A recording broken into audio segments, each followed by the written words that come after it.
Tips for assembling and disassembling the Fanuc controller. When copying parameters, ensure the CF card is inserted correctly, as it has a specific orientation. If it doesn't fit, avoid forcing it. Try flipping it and reinserting.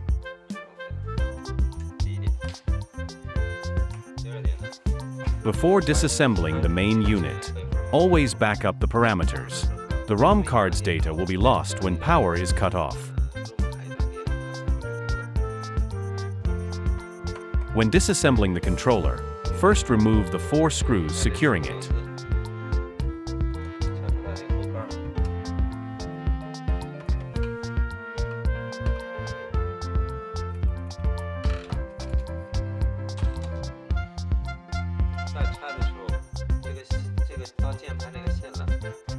Be cautious with the cable connecting the screen to the keyboard. There is a direction difference when installing them. Do not connect it backward. For the soft ribbon cable, connecting the buttons below the screen.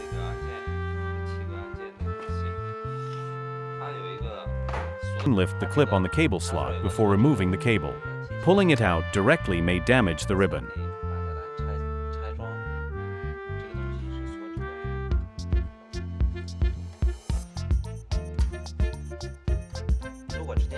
When reinstalling, ensure the cable is inserted properly and press the clip back down.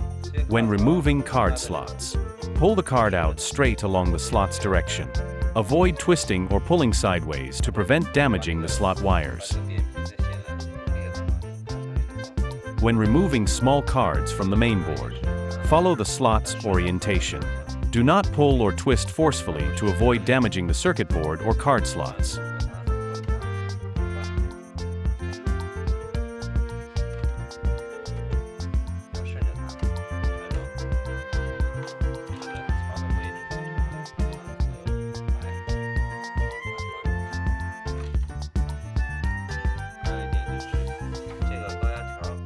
During inverter installation, ensure the pins are aligned correctly and not mispositioned.